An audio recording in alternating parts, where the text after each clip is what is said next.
నమస్తే. ఇన్నాళ్ళు నన్ను సపోర్ట్ చేస్తూ, ఎంకరేజ్ చేస్తూ మీ ప్రేమని నాకు అందిస్తున్న ప్రతి ఒక్కరికి కృతజ్ఞతలు. అలాగే ఈ వీడియో కూడా ఖచ్చితంగా మీకు ఉపయోగపడుతుంది. లైక్, షేర్ అండ్ సబ్స్క్రైబ్ చేసి మీ సపోర్ట్‌ని నాకు అందించండి. అలాగే ఈ వీడియో పట్ల మీకున్న అభిప్రాయాన్ని కామెంట్ సెక్షన్‌లో కామెంట్ చేసి తెలియజేయండి. ఇప్పుడు వీడియోని చూద్దాం. నమస్తే, వెల్కమ్ టు అవర్ ఛానల్. నేను పద్మిని. ప్రస్తుతంతో పాటు ప్రముఖ ఆధ్యాత్మికవేత్త, ప్రముఖ న్యూమరాలజిస్ట్ లక్ష్మీ నరసింహస్వామి ఉపాసకురాలు శ్రీమతి స్రవంతి గారు మనతో పాటు ఉన్నారు. మాట్లాడదాం. నమస్తే అక్క. నమస్తే పద్మిని. అక్క, దేవీ నవరాత్రుల్లో భాగంగా 4వ రోజు అమ్మవారిని ఏ రూపంలో కొలుచుకుంటాము, ఏ రూపంలో కొలిస్తే ఎటువంటి బాధల నుంచి మనం ఖచ్చితంగా బయటపడతాం అనేది ఒక్కసారి మీ ద్వారా. మనం ఈసారి అమ్మవారిని ఈ రోజు లలితా త్రిపుర సుందరి దేవిగా, లలితా పరభట్టారికా దేవిగా అమ్మవారిని కొలుచుకుంటాం అన్నమాట. అలాగే మీరు చూస్తే గనక అమ్మవారి చిరునవ్వు చాలా ప్రస్ఫుటంగా మనకి కనిపిస్తుంది. మీరు ఎంత చిన్న విగ్రహం అయినా చూడండి, లేదా ఎంత చిన్న ఫోటో అయినా చూడండి, లలిత అమ్మవారిని చూస్తే గనక చిన్న చిరునవ్వు కనిపిస్తుంది. అలాగే ఇక్కడ మనం చూసుకుంటే నవదుర్గల్లో కూష్మాండ దేవిగా అమ్మవారిని పూజించుకుంటాం అనమాట. దశ మహావిద్యల్లో కూడా మళ్ళీ త్రిపుర సుందరి అమ్మవారిగా పూజించుకుంటాం. ఇక్కడంతా చూస్తే గనక కేవలం మీరు చిరునవ్వుతోనే అమ్మవారు ఈ విశ్వాన్నంతా కూడా సృష్టించారట. ఒక్క చిరునవ్వు నవ్వారట, అంతే విశ్వం అంతా రెడీగా ఉంది. బాబా, ఇక్కడ ఈ విశ్వాన్నంతా చూస్తే గనక మనం ఉన్న ప్రెమిసెస్ కానీ సృష్టించింది అంతా కూడా ఒక్క కూష్మాండంతో సమానం అనమాట ఆవిడికి. కూష్మాండము అంటే కు అంటే ఒకటి, ఉష్ణం అంటే ఒక, మీరు అండము అని అనుకోవచ్చు అనమాట. అంటే ఏంటి, విశ్వం అంతా ఒక కూష్మాండం ఆవిడికి, అంతే. ఇంకా ఎన్ని విశ్వాలు ఉన్నాయి అది. Very good. కూష్మాండ దేవిగా మనం అమ్మవారిని పూజించుకుంటాం. అంటే మన ఉనికికి ఆవిడే మూలము అనేది గుర్తుపెట్టుకోవాలన్నమాట ఇక్కడ. అలాగే ఇక్కడ త్రిపుర సుందరి అమ్మవారు అని అంటే కనుక మీరు చూస్తే దశమహావిద్యల్లో ఏ విద్యని ఉపాసించకపోయినా త్రిపుర సుందరి అమ్మవారిని గనక ఉపాసిస్తే ఇంకా అన్ని విద్యలు మీకు దగ్గరగా ఉంటాయి, అన్ని అర్థమైపోయినట్టే అనమాట. త్రిపుర సుందరి అమ్మవారిని గనక మనం అర్థం చేసుకుంటే మిగతా అన్ని విద్యలు మనం చక్కగా చేసినట్టే అనమాట ఇంకా. కాబట్టి మీరు అమ్మవారికి ఎంత దగ్గరగా వెళ్ళగలిగితే అంత మంచిది. అమ్మవారికి ఏం కావాలయ్యా మరి, అమ్మవారికి ఏమి ఇష్టము అని అంటే గనక చిరునవ్వు ఇష్టము. మీరు నవ్వుతూ పలకరిస్తే మీ జాతకంలో ఉన్న బుధుడు, అబ్బా ఎంత బుద్ధిమంతులమ్మా వీళ్ళు అని చెప్పి మనని చాలా కంటికి రెప్పలాగా కాపాడుతాడు. మీరు నోరు మంచిదైతే ఊరు మంచిది అవుతుంది అంటారు. ఆ నోరు మంచిది అవ్వాలంటే బుధుడు మంచివాడై ఉండాలి మన జాతకంలో. అవును, ఎంత మంచి వాళ్ళైనా ఒక తిట్టు తిడితే ఉంటారు ఇటు జనాల దగ్గర, అవతలపోతారు. ఆవిడ చాలా మంచిదండి, ఎంతో పెడుతుందండి. ఆ నోరుంది చూసారు, ఒక మాట అంటుంది, పెట్టిందంతా పోతుంది అని చెప్తూ ఉంటారు. ఎవరి గురించి అన్నా చెప్పాలి అని. కరెక్ట్. మీరు చూస్తే గనక ఇప్పుడు చెప్తే సూర్యకాంతం, ఆవిడ గుమ్మడి గారు అన్నట్టు నువ్వు చాలా అన్యాయం చేసావు సూర్యకాంతం అనే పేరుకి అసలు ఎవరు పెట్టుకోరు. అంతే కదా, నిజంగా పెట్టుకోలేదు కూడా. అంటే ఏంటి, అట్లా చూస్తేనే భయం అనమాట. నటన అన్నా సరే భయం వచ్చేసింది జనాలకి, అవునా కాదా? అందుకని ఆ మంచితనం అనేది, ఆ చిరునవ్వు అనేది మనకి ఎంత ఇంపార్టెన్స్ అనేది చూడాలి. మీరు ఇక్కడ చూస్తే త్రిపుర సుందరి అమ్మవారు బుధుడిని పరిపాలిస్తారు. అంటే ఏంటి, పిల్లలకి మంచి బుద్ధి రావాలి, నవ్వుతూ పలకరించాలి, మాట మంచిదవ్వాలి, మా పిల్లలు చక్కగా మాట్లాడాలండి, విసుక్కుంటూ ఉంటారండి మమ్మల్ని, మాకు చాలా బాధ అనిపిస్తుంది, ఇవన్నీ కూడా ఉండకూడదు అంటే కనుక మనం కూడా అందరితోనూ నలుగురితోనూ సఖ్యతతో ఉండాలి, నలుగురు మనతో సఖ్యత ఉండాలి అంటే గనక అమ్మవారిని పూజించుకోవాలి అని ఖచ్చితంగా చెప్పుకోవచ్చు అనమాట. అద్భుతం.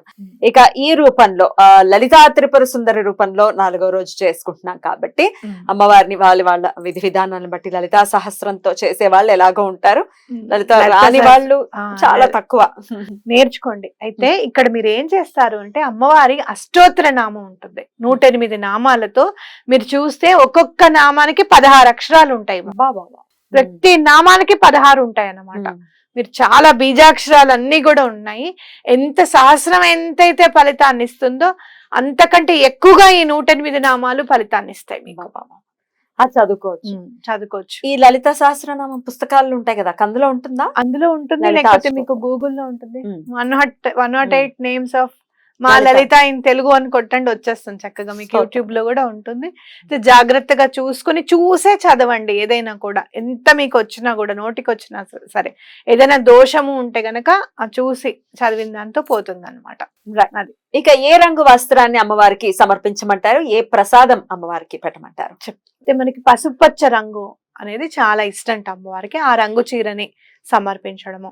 అలాగే రవ్వ కేసరి ఇష్టం అమ్మవారికి. పాయసాన్నం మీకు క్షీరాన్నం గనక చేయాలి అనుకుంటే చాలా చక్కెర పొంగల్ చేస్తే కూడా చాలా మంచిది అమ్మవారికి. అలాగే మీరు గులాబీ పువ్వులు ఏ కలర్ అయినా కానివ్వండి, మీకు నిజంగా చక్కగా దొరికాయి అనుకోండి, ఎల్లో కలర్ గులాబీ పూలు దొరికాయి అనుకోండి, చక్కగా తీసుకొని వచ్చి అమ్మవారికి 108 పూలతో చక్కగా చేయండి. మళ్ళీ మళ్ళీ సంవత్సరం వెయిట్ చేయాలి మనం ఈ రోజు రావాలి అని అంటే, అవునా కదా? ఎక్కువ తక్కువ బంగారం లాగా అమ్ముతున్నారు పూలని చెప్పుకుంటూ ఉంటాం అతిశయోక్తిగా మనం. పర్వాలేదు, తప్పేం లేదు. కావాలంటే కొనలేము, కొనలేము. 70,000 అయిపోయింది. ఎల్లో కలర్ కరవీర పుష్పాలు దొరికాయి అనుకోండి, ఒక్కటి దొరికినా తెచ్చి పెట్టండి అమ్మవారికి, బంగారం పూలతో చేసిన ఫలితం దొరుకుతుంది. అలాగే మీకేమన్నా 108 వెండి పువ్వులు బంగారం కోటెడు ఉన్నాయండి మాకుంటే తప్పకుండా అమ్మవారికి సమర్పించండి, అది కూడా చాలా మంచిది అనమాట. చాలా బ్యూటిఫుల్ గా ఎక్స్ప్లెయిన్ చేశారక్క. ఇక ఈ పూజలు చేసుకుంటూ కూడా స్విచ్ వర్డ్ రూపంలో అమ్మవారికి ఎలా దగ్గర అవ్వచ్చు అనేది, ఏ స్విచ్ వర్డ్ చదువుకోవాలి, దానికి ఉండేటటువంటి నియమాలు ఒక్కసారి మీ ద్వారా అక్క. ప్రణవ రూపిణి, హ్రీంకార రూపిణి, సచిదానంద రూపిణి, మణిద్వీప వాసిని, నిత్యం నమామ్యహం. బా, ఎంత బాగుందో. ఓకే, దీని అర్థం ఏదైనా చెప్తారా? ప్రణవ రూపిణి అంటే ఓంకారం, మనకి ప్రణవ నాదంగా మొదట వచ్చిన నాదంగా మనం గమనిస్తాం కాబట్టి తెలుసు, అదే మనకి తెలుసు కదా. ఆ రూపం అమ్మవారిది. అంటే హ్రీం అనే మనకి అక్షరం ఉంది కదా, బీజాక్షరం ఉంది, ఆ రూపం కూడా అమ్మవారిది అని చెప్పి. అలాగే మణిద్వీప వాసిని, అమ్మవారు మణిద్వీపంలో ఉంటారు. సచ్చిదానంద రూపిణి అంటే మీకు ఆనందమా లేకపోతే కోపమా ఏమి అసలు ఏందనేది మనకు తెలియదు అనమాట. ఆ సచ్చిదానంద రూపిణి ఎప్పుడు కూడా అమ్మవారి దీపం జ్యోతి, మీరు చూస్తే గనక అలా వెలుగు ఉంటుంది, నవ్వు ఉంటుంది, అన్నీ ఉంటాయి. ఆ రూపంట అమ్మవారిది సచ్చిదానంద రూపిణి. అలాగే మణిద్వీప వాసినికి ఎప్పుడు కూడా నిత్యం నా నమస్సులు తెలియజేస్తున్నాను, అమ్మవారికి నమస్కారం పెడుతున్నాను అని అర్థం అనమాట.